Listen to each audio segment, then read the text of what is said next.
Oops, I forgot to take the banner down. Welcome, our holiday Welcome. podcast. I didn't know I could ride a dolphin Yeah, right?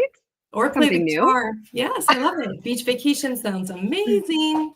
Could use that right now. I have to say, I've been like a little frazzled. I'm still at the school. It's Christmas concert night again. Usually that's what happens on our holiday podcast. It falls on Christmas concert night. And so I'm doing it live from the school. Tracy got to see. I had a few kids with me right till about 7 minutes ago wanting to say hi and check us out. They were looking at how many subscribers we have. A few very eager kids. Oh, aren't they before ever? the podcast, yeah. So, But Katie, you're doing amazing. You've had a little bit of chaos, but you're doing really good. it's been a day. But we're here, and it's a great way to end the day, having a podcast and getting ourselves geared up for the holidays. We are your last podcast before Christmas, since next week is Christmas. So thank you for joining us as we get into the holidays. Are you all ready for the holidays, Trace? Yeah, I just have like a couple things to do where I just need like a few hours out and about, but for the Right. most part, pretty quiet Christmas. So not Yeah. feeling like it's a little overwhelmed. How about you? Yeah, we actually did our family Christmas yesterday because my brother and Kayla will be on their honeymoon over Christmas this year. So it's just going to be mom, dad, and I, and super chill and quiet. So everything's done, which is nice. Yeah, perfect. Yeah. Perfect. Yeah. It's been like, it feels like we've been not on for a while, but really it has not been that long. No. Manitoba Open has happened in the meantime. And I didn't go to Manitoba Open. You didn't go either, No. but it was pretty good. From what I hear, I know they changed some things with the format this year. They changed some things with how they were going to do it. And from what I heard, it had nothing but good things to say about the changes, and it seemed like it was fun.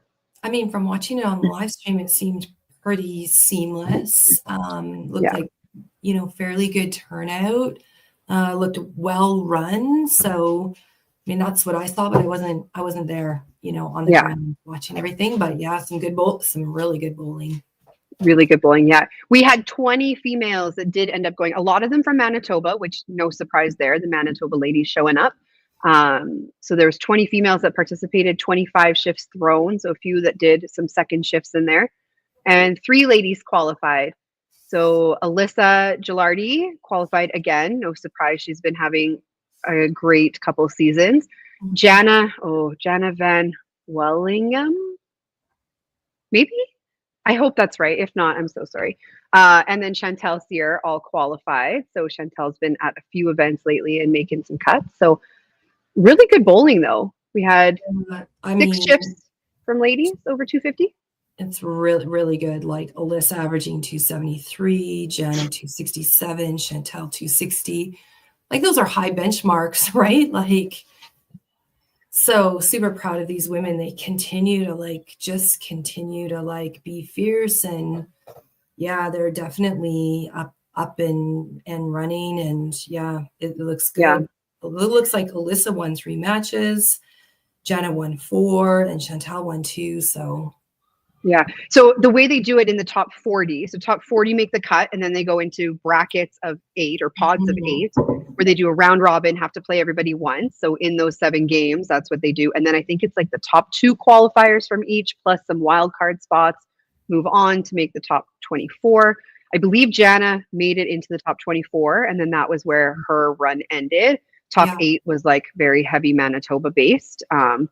Somebody messaged me to let me know, like, it was the first time in a really long time there was no Alberta players in the Final 4, or even maybe even in the top 8. Like it was very Manitoba. So really good showing from everybody out there. Like these events are so close to one another. Yeah. Like there's no gap really for them. So the ones that are faithfully going to every single tour event, they are getting in a ton of reps.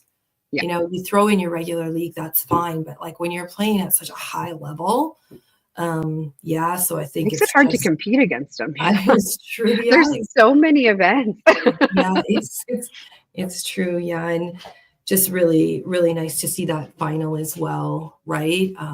Which was really, really good to see in terms of Yeah. ROC in the final and the winner of the Ryan. event. Yeah, it's good. Ryan Bourne. So congratulations to everybody who played fantastic at Manitoba Open. I know they did kind of a recap of it last week with the regular podcast, but we wanted to just kind of highlight some of those ladies who came out and delivered again. Girls, keep girls. doing it. Yeah. So moving into kind of the theme of our show, we like a theme. We're all about the themes over here. We kind of tossed around some different ideas, and somebody had messaged in saying, like, what if we had a show that was about kind of like the ladies who have taken on some of those positions higher up in provincial and national organizations and are helping to run the show and make some changes in organizations. So both of us kind of thought that's a cool idea that we haven't thought of or done yet. So that's like our theme today. Well, and long overdue, honestly. These are women who are passionately, like, they're invested, not only like in their own game, but they're also invested just overall in the sport, right? So I think the idea was great. Yeah. So without further ado, we're going to bring in our first guest from BC. Hi, Kelly. Oh, How are you? I'm well. How are you guys tonight? Good. Just going to edit your mic here a little bit. As you can see, Kelly's taking the call outside of a bowling alley. She's about to head into the lanes here shortly. How's it going over in BC? It's going well. Yeah, it's it's the beginning of the season. It feels like, but it's halfway through the season already, almost. Isn't that wild? Yeah. So can you kind of just give everybody a heads up? So like our whole theme of a show is women who have taken on positions within our organizations. Can you kind of give us like a little roadmap to where you started in your journey of being on a board and kind of where you peaked out at? Sure. I actually made myself some notes because without my notes, I'd be lost. So I probably started as a volunteer in about 2001 at just our local bowling alley in their tournament committee. And at that time, we ran the Scottsdale Classic, the cash tournament, for a few years. And then from there, I went on to working with our Masters board, and I did their membership director for about 6 years. From there, I moved on to during that same time, probably, I was a zone director for the BC Open. And then I moved into 2015, I took on the president role for BC5. And I was there for 8 years. And last year was my first year not being the president. And I became a bowler and just focused on my game last year, which was kind of different, sad, quieter. But yeah, so now I'm the BC5 past president. I still try and be involved when I can be, but life has definitely been busy not being in the office part, but being in the bowling alley. I'm starting to do more in the bowling alley, taking on roles in my leagues again. 24 years of like starting from a volunteer position into like some really heavy positions, and then obviously now taking a little bit of time for yourself. Kelly, what are you enjoying right now in the last sort of 6 months or this bowling season, now that a lot of that is taken off your plate? It's nice to be able to enjoy the events without having to be in the background. So I was able to bowl the Open the year before and not have to worry about scheduling or what was happening or what happened, and just to enjoy my team and not at the end of the day have to go into meetings, can just go for dinner with the team. So things like that are really nice. But then I miss helping out and being involved. Well, you've probably created a bit of a habit for yourself the last 24 years because you've been playing these like dual roles. You're a competitive player. You've been on a lot of elite teams coming out of BC. You're definitely a national player. And then you've got all this other stuff that you've been working on. it's probably hard to get out of that habit, knowing like something is going to sidetrack you. Like you're going to have something that takes you away from like the present of being a bowler. So that's probably been a bit challenging. It's definitely really hard to say no to things. Mhm. Like tonight, I have a car full of food for league because I made all the food for our Christmas party tonight. Because somebody says, "Well, why don't you ask for help?" Like, well, I just got it done. Like, I always make time for it. Work all day, get things done, and I enjoy that part of it. So I'm glad to help, but it's definitely hard to say no. I definitely get that. It's probably in your nature. I think so. Yeah. You can't take that out of the person sometimes, right? Nope. So how did you get into boards at the beginning? Like, what was your thing that kind of made you go, I think I'm going to try to like start this position? When I was bowling in Scottsdale in 2001, I just come back from not bowling for about 10 years. And I just got back into bowling and just talked to the right people, I guess. And they just said, "Do you want to come out and help out?" And I said, "Sure." And I was really lucky. We had a really good tournament community, really well together. We ran a lot of events. We started the Scottsdale Classic, which was a lot of fun. And it just, when you're having fun doing something, it's easy. And so it just made me want to get more involved in things. And I love Masters. I love the Open. And why not be involved in it even more? It's definitely one of those things that as soon as you say yes the first time, it's so hard to get out of too. Like you just kind of keep Katie, you're a good example of that right now. You keep leapfrogging your way up, and it's I've hard to managed get out to balance sometimes. that really well. Yeah, you've done a really good job of like balancing the being a competitor and the being involved in like the back end stuff. Mm-hmm. We all need to look at you sometimes and just like take notes. But I think my job takes me, like my job is heavy, right? So I think that's the difference. And if I didn't have the heavy job, then I probably would be obviously more invested because I love the game. And the podcast enables me to, somewhat contribute or add value. So, and I love doing the podcast. Yeah, for sure. So Kelly, you definitely have not taken a backseat though in the bowling side of things either, because we've seen you at multiple national events. Is that been a big part of staying involved in the back end of it too, just knowing that you're also on the front end? Yeah, I think so. I love the events.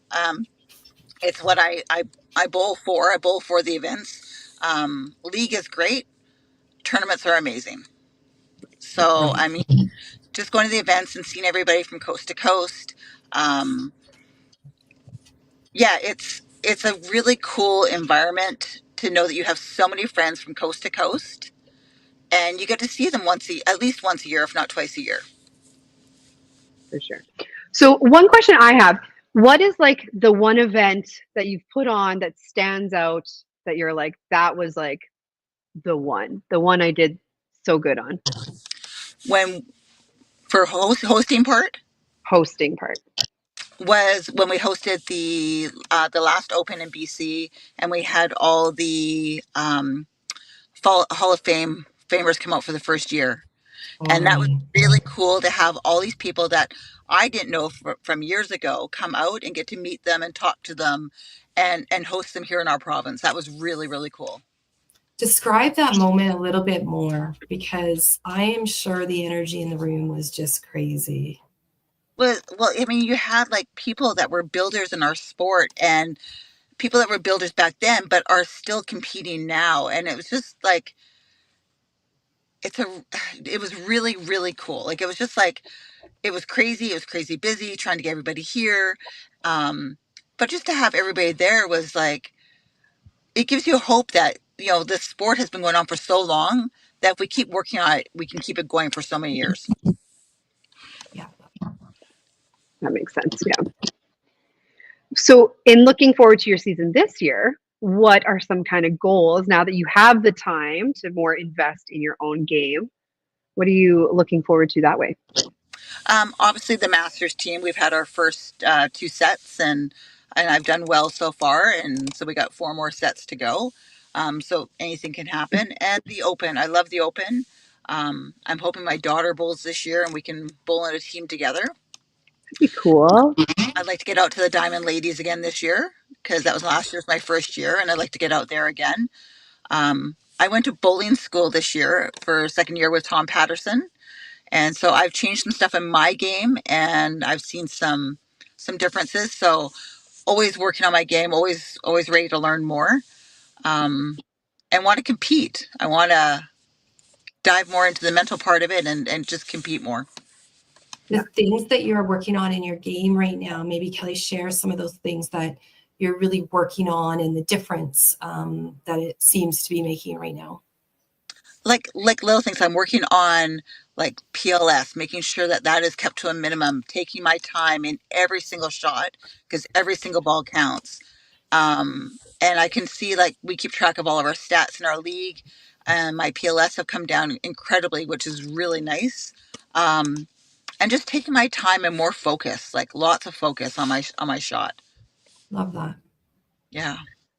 I love that even still, like you're someone who I'm sure many across BC and the country have seen at nationals and seen at events for so long and have been able to look up to in their game, that you're still putting in the time, like you're still putting in the work and the effort and trying to see what changes you can make and what you can do a little bit differently to tweak it to the next level. Yeah, I mean, we're definitely never too old to learn, and I find a lot of times you get stuck in your habits, and you forget about the little things, and just going to like these schools or spending the weekend throwing like hundreds of balls. It's a good reminder of what we need to do right and what we're doing wrong. Mm-hmm. When we think about people who are looking to join a board, what would be kind of some advice you would give them as they're starting out if they're maybe wanting to get more involved? Just do it. Like, just jump in and do it. Like, without people there, the events won't happen. And they're not hard. It's just sometimes a lot of work, but so much fun at the end. Yeah. You're not supposed to tell them it's a lot of work. No. That's not how we get people to join. Or that sometimes it's really hard. But it's so much fun at the end. Fair. It is so much fun. And it is nice when you put together an event and you've been putting it maybe a few months into it and all of the different avenues and channels trying to get everything to line up for that one weekend or that one week. And it all comes together and you see everybody and they come and they're like, everything was so seamless. And you're sitting there going, yeah, like it totally was. There was no issues behind the scenes. Yeah, and just make sure you have a good group of volunteers around you because it definitely takes a village. And the more volunteers you have, the better the event's going to go. For sure. For sure. Yeah. Sometimes the village is hard to get everybody involved, but you're right. The more people, the more hands on deck, the easier it is for things to go smoothly. And we just need people to sign up and do it. Yeah. Exactly. Yeah. So what do you have going on tonight? League? Yes. Oh, yeah. Our last night before the holidays. So you've got about 8 minutes before your league starts and you've got to deliver your food trays. Yes. Yeah. No, we've got an hour till we start, but. Okay. Amazing. You've got lots of time. Yes. Got lots of time. Amazing. Well, any other final thoughts that you have before heading into league? I hope everybody has a wonderful Christmas. Thank you, ladies, for having me on. I look forward to seeing both of you at events in the next year. And yeah, thank you again. Yeah. Thank you for coming on, of course. Long overdue. We can't wait to brag about you after you've done your Masters qualifying and your open set. I hope so too. Yes. She'll be on our highlight reels of all the people making teams. Perfect. I love that. All right. Thanks so much for joining us, Kelly. Have a good night at league. Thanks, ladies. You as well. Thanks, Cal. Good night. Bye. She put in so much time. Like I sit there and I'm like, I only run like the Edmonton 5-pin, and like, how do you do it for 20 years? I don't know. Well, Or like even I think you just love it. And like, I was yeah. talking to her earlier, like making the food trays and bringing that all in. She's worked all day and she just, my guess is that she is just a really, really good human and she wants people to And be loves it. happy. Yeah. And that's just what Yeah. fills the bucket, right? So For sure. we need more people like that. We do, yes. We're going to head over. Both of our next few guests are over on the other side of the country. Yeah. So we kind of got the spread today, but we are going to bring in our next guest, Vanessa. Hey, how's it Hello. going? Good. How are you? Good. Welcome back to the show. Thank you. Vanessa reminded me that she was on the last podcast, Katie, that you didn't start the show. Back in February, Yeah. where we talked to ourselves for 10 minutes and then everybody just got this like quick little, okay, we're starting the show and you missed it, but it was really good. It was really good. It was Yeah. priceless to be in the background for sure. But you know what? Now the like regular podcast, I think there was one day that they forgot to go live when they started the video, and Dexter was down at the bottom being like, "We forgot to go live" up in the corner, but they didn't get very far before they restarted and went like 5 Yeah. minutes or I don't Yeah, know. and now it's like a standard. Everybody checks, did we go live? Like that's the key thing. So So you're welcome. we're Right, trying Katie? better. Yeah. Thank you. We helped. We helped. How are things going with you, Vanessa? Good. Busy, but it's going good. Busy, yes, I believe that. So why don't you start us off by just kind of giving us a rundown? What is your current role? Because I know you've had many roles along the way. Yes. So since last August, I'm now the first vice president of the Canadian Five Pin Bowlers Association. Canadian levels. So we've like stepped up from just provincial organizations. We're in the Canadian level now. Yes. And how are you liking the new role? I enjoy it.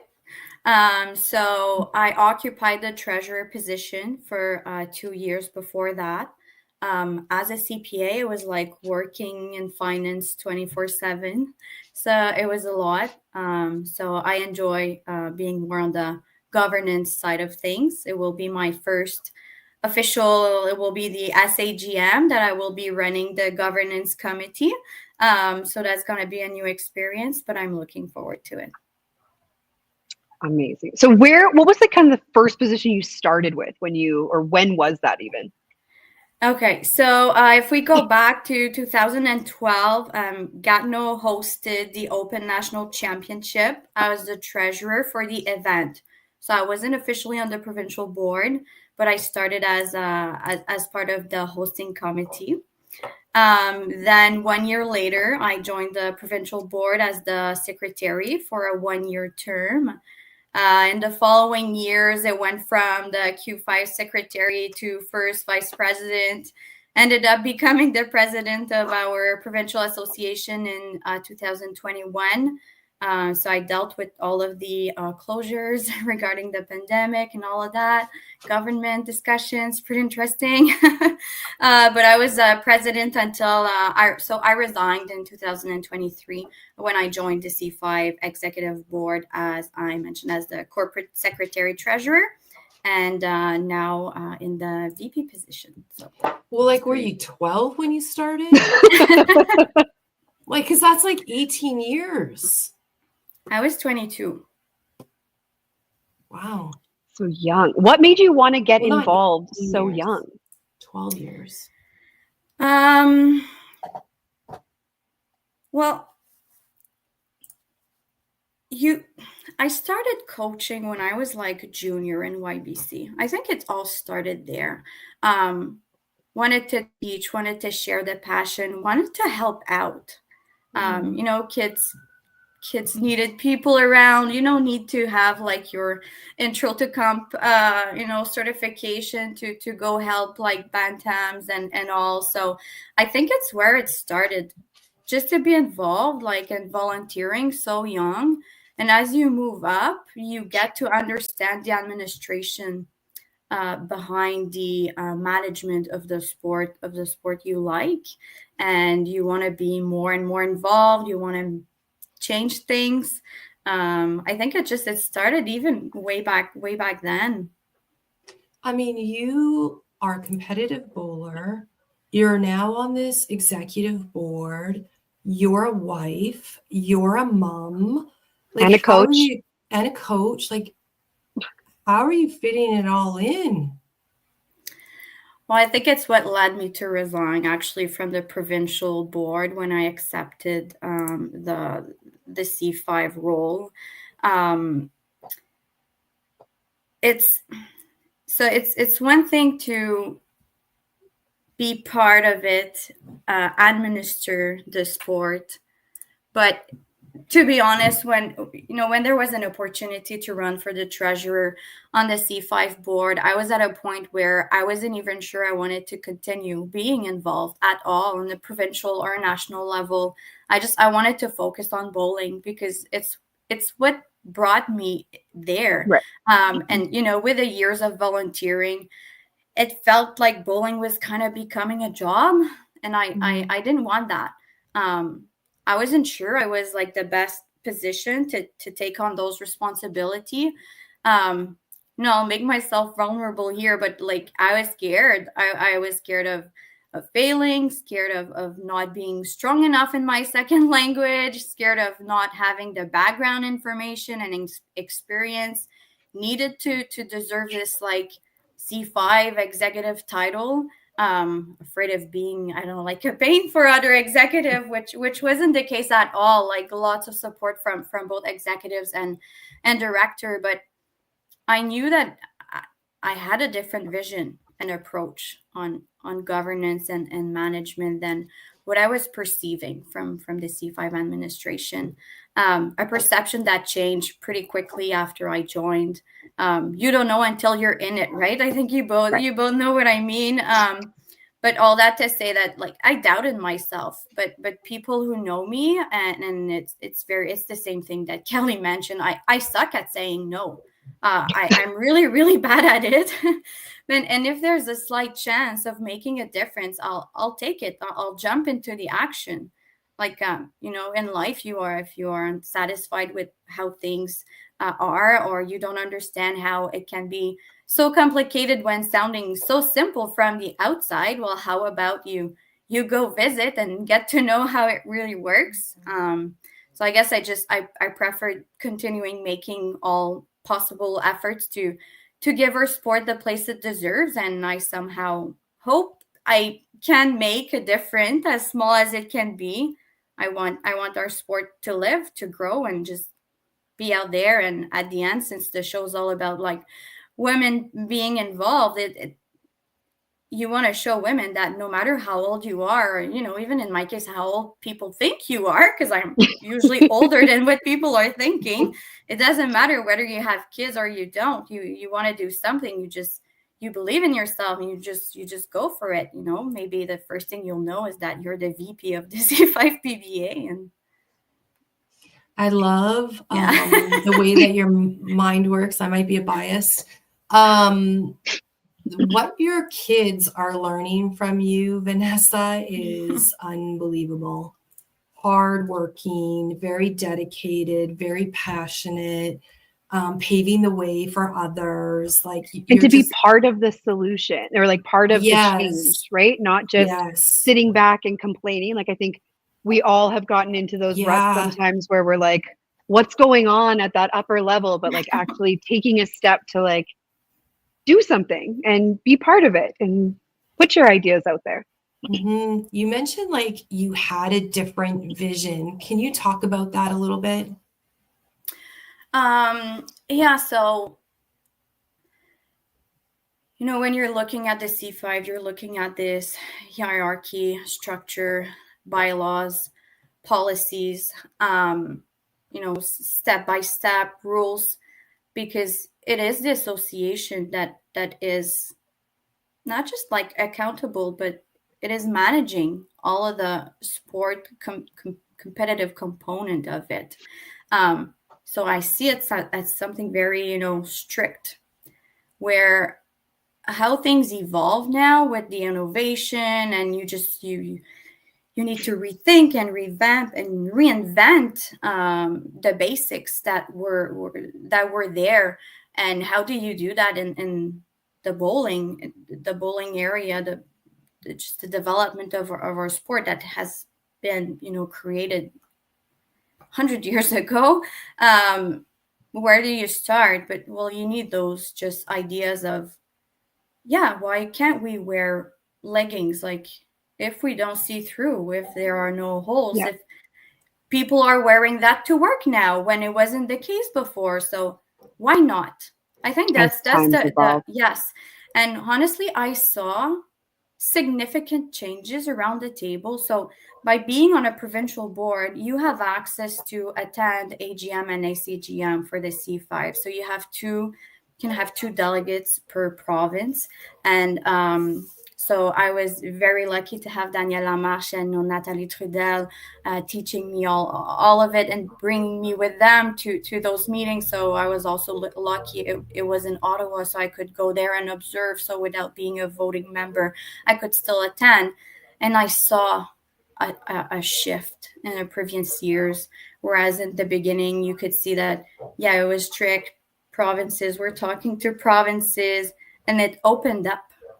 Over the past years, it opened up, and we do hear more and more about, but why not? You still need a structure, right?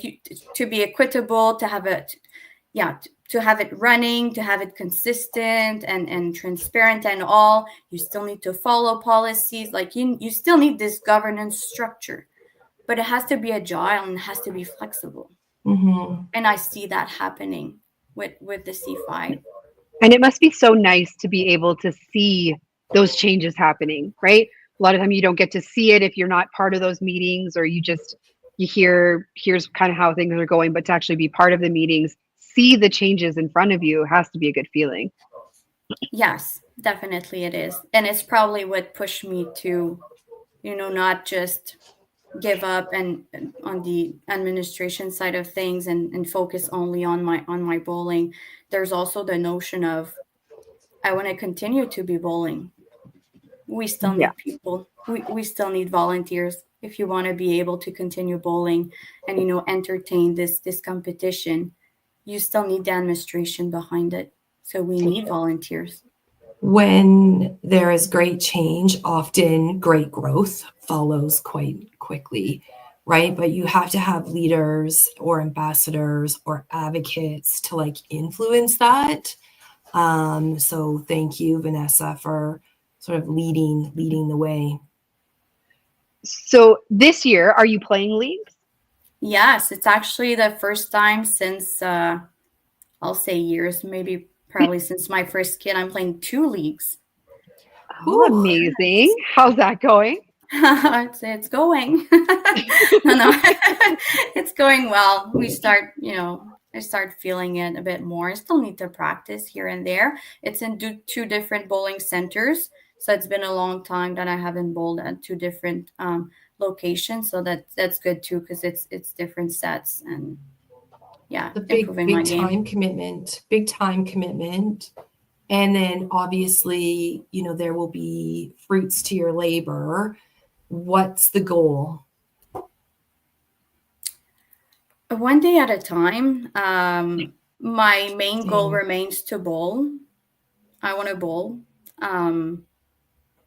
Gonna make the Open this year, not as a coach, as a bowler. That's my goal. I love coaching, but I enjoy even better bowling. So that's the goal. Probably going to Timmins as well. So going back this year. That's how actually my husband and I are spending our times with no kids. Let's go bowling. Go bowling. Yes.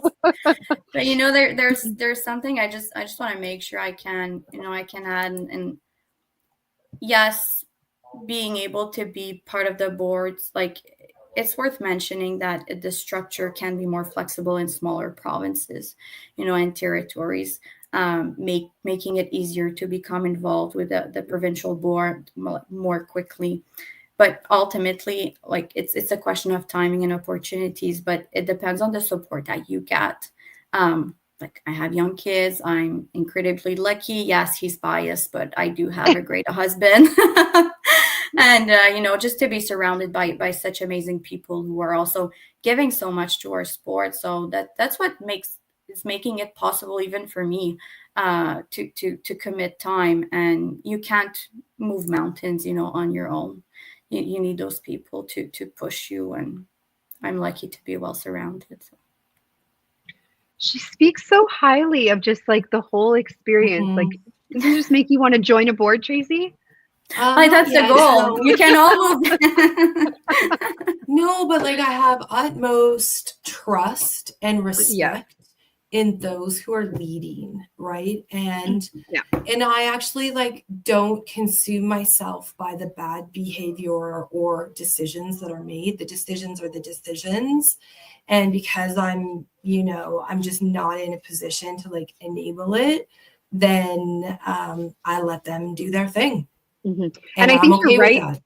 Yeah, I think you're right when you say like, and the decisions are the decisions. It feels nice to know we have people like you, Vanessa, on the board, and people who care about the sport so much that when a decision is made, me as someone who like, I have my time right now, I just would not be able to commit to something like the A5 or the C5. I said that too, just by the way. I said but then you do. But like, I have enough faith with the people who are on the boards that just, you can feel it like pouring out of you, that you love the game, you want to see the game succeed, you want it to continue being better and growing and be innovative, that like, I trust that the decisions that are coming down are because there's been discussion around it and it's for the betterment of the game and the betterment of the players. And like, I have full faith of that. I agree. And I'm aligned to that. It's not like I've never not been on a board. I sat on the Masters board for 10 years. For years. When I was younger, my dad was the president of the Alberta Masters for a good chunk of time, almost 15 years. But I was young when I sat on that board, right? So, I did spend 10 years and that was good for me. And then that enabled, when my dad decided to leave, then, other presidents followed, Gino Zebarth, like Greg Gigliak, and other players in our province, like supported. It was just their time. I did my thing. I was good. I was done. Well, and at different phases of life, it fits better within those phases of life, right? All of that thing. Yeah, for sure. So yeah. And I know those decisions sometimes are not easy. Right. And so for me, I'm just in a place where I'm just like, that's the decision. I'm good. And I'm not going to let it consume me. Yeah, for sure. Any advice for people moving forward? Last few thoughts, Vanessa? No, just you want to try it. You're, at university, you do have 2 hours to give, to volunteer, be a judge of play, whatever. Just go. Every hours count. We need to have more people involved. We can make change. We are evolving. We need brains. We need hands. We need people. So, if ever you hesitate and you are finding obstacles or making excuses, the same as I was doing before accepting, new challenges, just jump on it. I mean, you're going to learn something anyways. And you can always say, okay, you know what? I tried and maybe I'll come back later, and then you make your decisions. But yeah, you like the sports, be part of it. And I'll continue saying, be part of the solution. Yeah. Well, yeah. And different mindsets are really interesting, right? Like the way the people approach different conversations, I think is really important to the overall holistic approach to the growth of the sport. So you just can't have one mindset. You need to have a lot of different mindsets. From a financial perspective, is something that you always have to do because there are cuts everywhere and you always need to do more with less. So you need those mindsets. You need to find new ideas. I'll extend it by like 1 minute, but the youth challenge, it wasn't happening last year. Like virtual was probably the only option to make sure we can find a way to do it. And not ideal. It wasn't a plan A for no one who made that decision. Plan A was to bring people in person, and we're super happy that we get to do it this year. but it was something that was never done before. Yeah. And we did it. So we were Pivot. very proud of it. But very relieved that we get to bring people in person back this year. So. Agreed. For sure. Cool. Well, thank you for everything that you do for the C5 board, Vanessa, and all the work you put in, not only to your own game, but the games of many others. It's very much appreciated. Thank you for having me. Yeah, thanks so much for taking the time. Thanks. Happy holidays. Happy You holidays. too. Vanessa. Thank you. Bye. Bye. Yeah, her approach to everything is so refreshing. It's like It really Just- is. And I actually think it's going to get her a really, really long way, like just in terms of pursuing her own passion. But I think the thing that I saw the most was like what her children are going to learn from her. for sure. We have one more guest who has put in many years within our organizations. We're going to bring her in.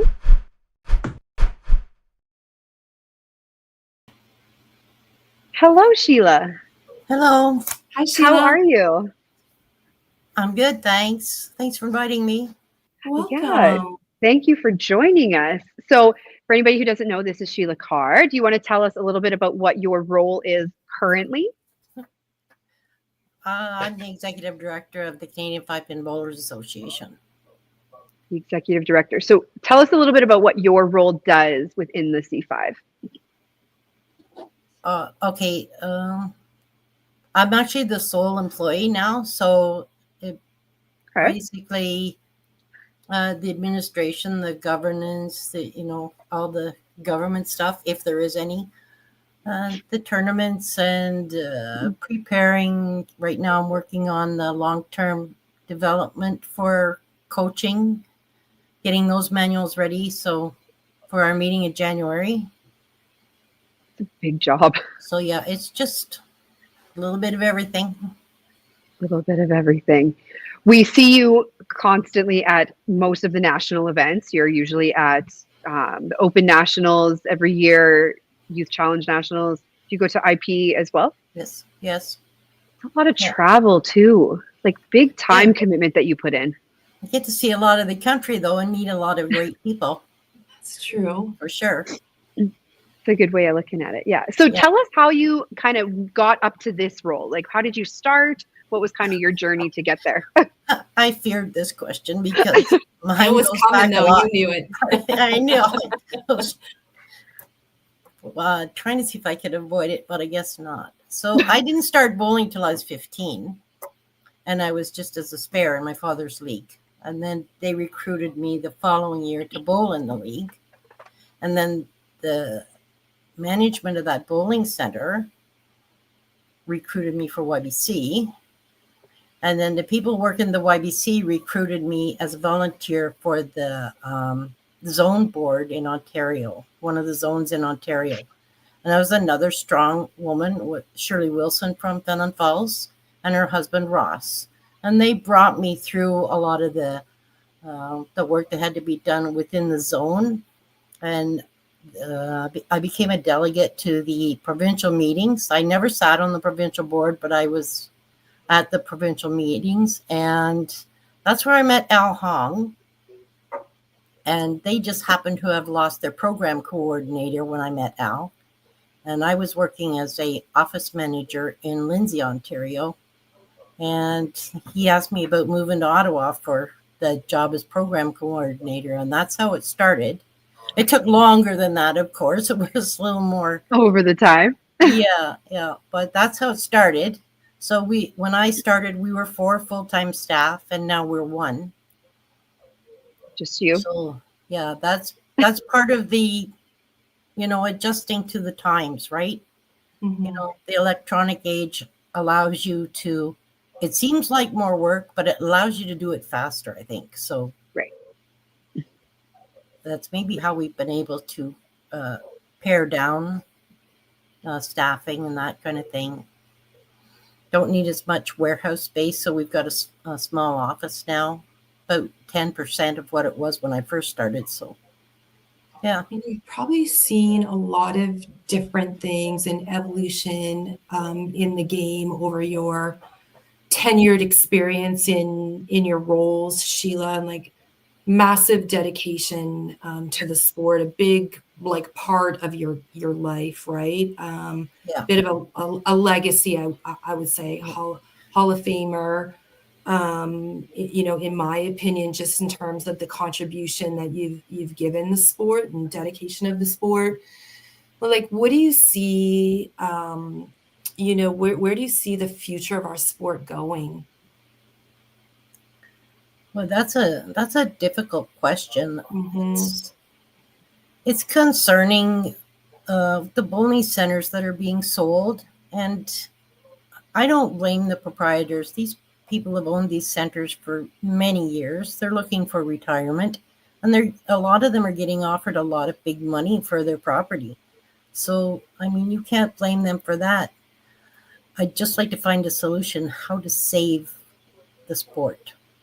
Yeah. Because it's getting to the point now where some of the provinces won't be able to host the Open in particular because of its size, and they don't have enough lanes left. So it's a concern. Sure, that is a big issue, right? Like, and it seems to be just happening all the time. You know, you open Facebook or you have a conversation or somebody throws you a text and you're, you know, hearing about the latest updates on bowling closures. For sure, it's a valid concern. Yeah, it's hard to like envision what some of those solutions are at this point too, right? Like it's kind of one of those big problems where lots of time will have to go into thinking about what that would look like. Yeah, exactly. Yeah. You could win the lottery and buy up a bunch of bowling centers, you know, and just like this is like Sheila's just going to own bowling alleys from coast to coast. No, not me personally. No. Oh no, that's not how she wants to spend her lottery money. No, I don't want to do all that work. Yeah, also that. Yeah, you've been doing heavy work for a long time. Hire people for that. That's right. That's right. Yeah. So as someone who has been at, like, how many national events would you say you've been at? Like a ballpark? It's probably 3 a year. 35 years. So 105 to 110, I would say. That's wild. Is there one national of those 105 that just like sticks out as the nationals?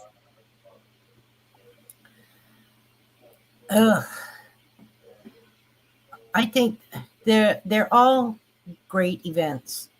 Yeah. One that sticks out as to how the people that were there, the participants, were affected, and what they thought of the event was the 2022. Am I right now?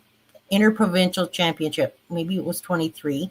And as I'm getting older, I'm losing track of the years. The years, they all blend together. The Interprovincial Championship in St. John's, Newfoundland. 2023, I believe. Okay, thank you. Yeah, that was. I didn't hear a negative comment from one person from that event, and the grassroots players are meat and potatoes. They're extremely important.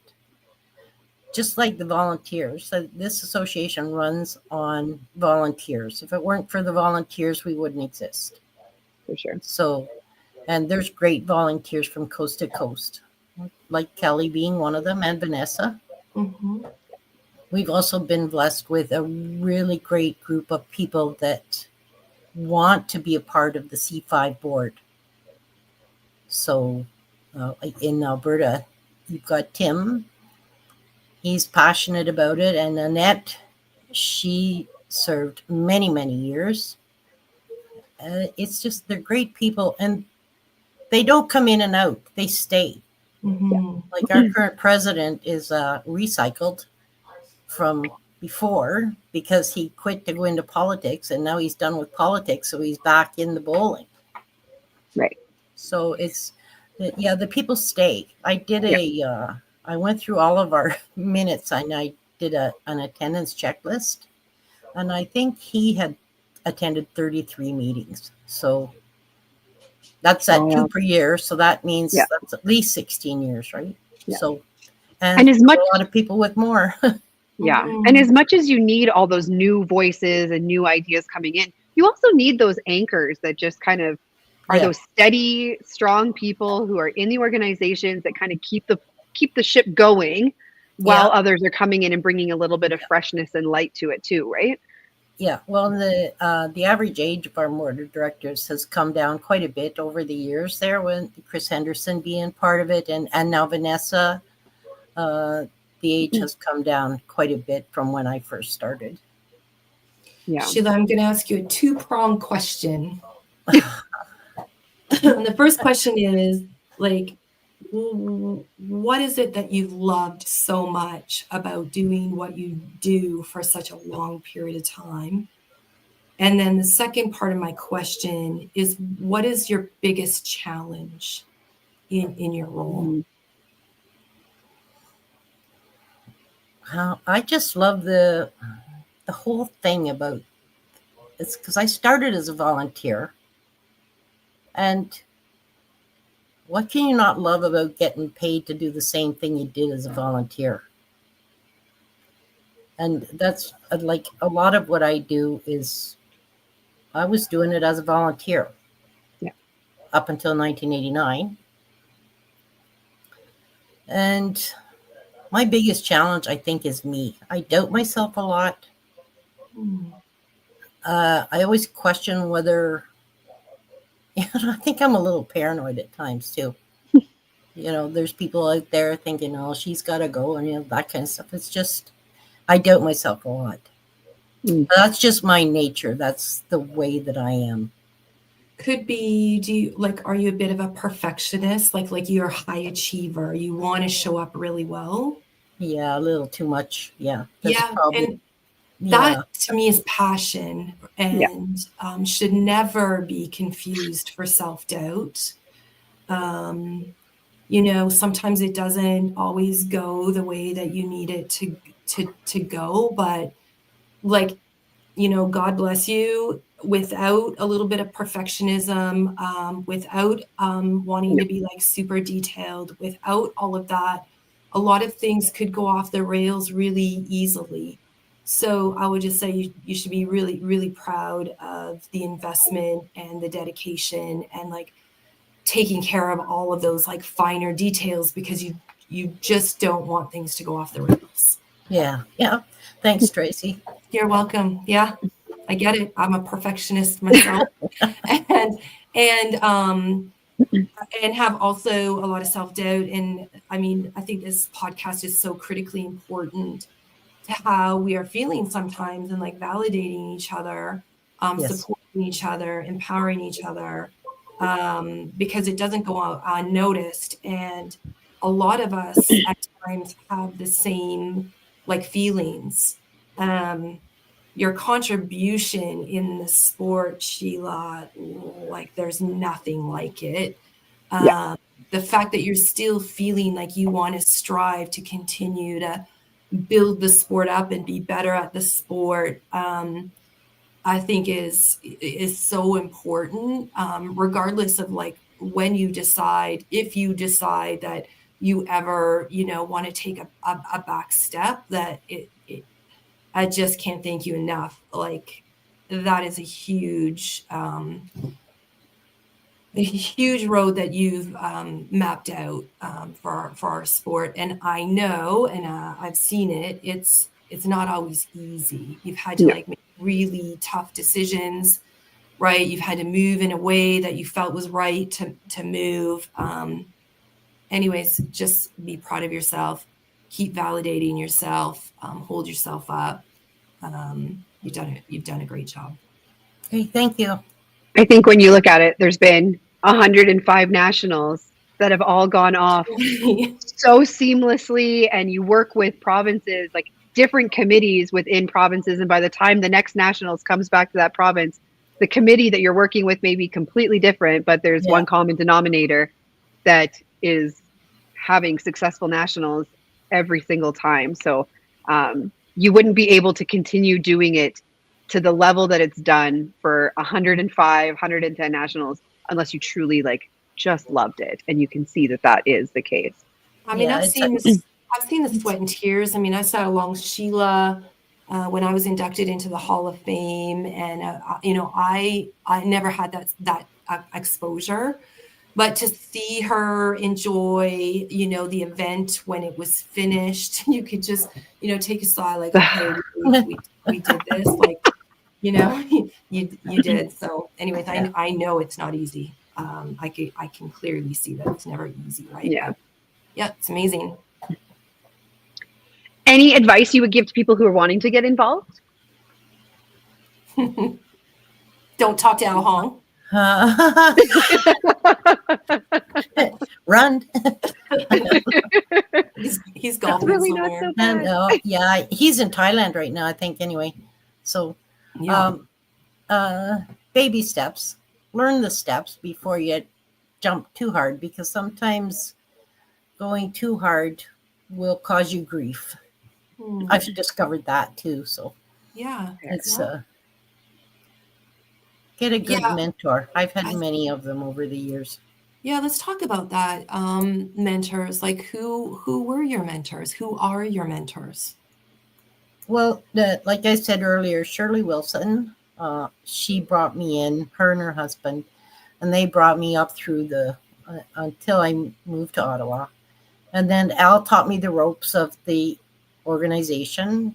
We were still 4 staff members, but I learned everything through him. And then he left. So the 3 that were left, we kind of shared his duties. And then our secretary left, so the other 2 shared her duties plus ours. But yeah, Shirley Wilson and Al Hong was a big mentor for me. John Hoffman in Regina helped me a lot too. Once I got to the C5 office and working with the finances and everything, he was a big help there. Another Hall of Famer. So hopefully someday I can mentor someone that has the same passion and visions. Because you've been like, sorry, Katie, like you've been that's okay. to like lots of like working relationships. Yeah. Like who have you really enjoyed working alongside? You know, ask for some advice on how to answer your questions, you know, and I love working with Len Ifsison. He's so politically correct, it makes me sick sometimes, but it is an art. Being It is an art. correct. I don't know how he does it, but he said, don't say names, just talk in generalities, you know. So there you go. Thanks, Len. And then Tracy's like calling you out. Give us a name. We I want want a name. Yeah. No, I just think you probably had such great exposure to a lot of different individuals, right? Yeah. And some of those individuals we have not had on the show yet. And so we're always like eager to have like name drops, because we're always looking. Like, this show really is about, you know, empowerment, development, coaching, those type of things. And originally the essence was like, it would be the women in our sport. But we also know that the men in our sport give us so much, right? Yeah. In terms of the men, as far as my tenure goes, men have really dominated the scene as far as the upper levels go. And Dave Post is another one that he is so strong technically, and the coaching and his passion is through the roof. I mean, he received the Queen's Jubilee Award just from the massive amount of work that he does. Yeah. And he's still doing it. And he's back on the Ontario board as a vice president now. So, couldn't get enough. yeah, we recycled him once and he left, and then he went back on the Ontario board. So he's another one of those ones that can't say no. You know, he just, yeah. It's like a common theme. Yes, exactly. Yeah. Exactly. Yeah.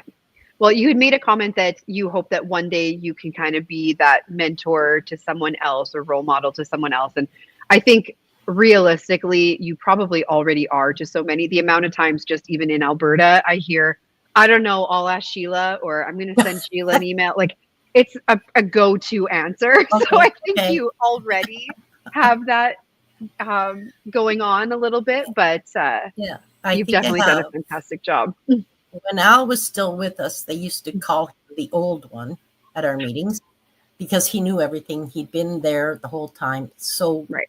now it's me. I don't particularly like that title, but I gotta say it's probably true because It's I not am the old one. It's the Uh, wise one. okay. I'm older than most of the people that come to our meetings now. So Yeah, the experience and the tenure. There's a lot of knowledge there, a lot of meetings. It's cyclical. I'm sure it's not always the same. no, Different things, different set of circumstances. New It's a lot. challenges. Yeah. there's challenges with every change on the board of directors, or there's people that come in that don't like you, that put a bullseye on your back, but you deal with it, right? It's just Mhm. you have trials and you have good times, more good times than bad, though. Amazing. Yeah, it's the main thing. Well, any last thoughts for your season ahead? What's kind of the focus or main goal as you finish out 2024 season? I'm trying to bowl, so it's like, Amazing. oh my God, it's terrible. Are you bowling league? Yes. Great. She laughs. Friday nights. You'd laugh too if you saw me. Oh no. It's incredible. I don't bowl competitively anymore. I just can't. I stopped doing that because the job was starting to interfere with my playing when I made it to nationals. So Right. it wasn't worth the troubles I was causing my teammates. So Oh, I don't bowl competitively. I did bowl masters. I went back to masters for 1 year, and I actually made the senior team, amazing. Amazing. and it wasn't that bad. So not playing this year because I had a couple of other expenses come up that were a little bit too big to just Fair. ignore. So Mhm. maybe next year. And plus, I'm waiting for my husband to get his hip surgery so that he can come Mm. back too. Awesome. Amazing. Well, thank you so much for making the time. I know it's super busy with all the things going on, but thank you so much for joining us tonight. Way past my bedtime, right? Yeah, fair. That's also true. The time difference. But we definitely appreciate it. It's definitely nice to have women like you who have put in so many years and have been such a staple in our sport. You deserve the recognition and the highlights, and we want to make sure that everyone knows how incredible you are. Great. Thank you, Katie. Thanks, No Tracy. problem. You're welcome. Happy holidays, Sheila. Same to you. Bye. Bye. When you think about like the three people we had on, just the three, how many years experience between the three of them? Like I was Yeah. trying to do the math in my head, and anybody who knows me knows math is not like my Your thing. But it's like a lot.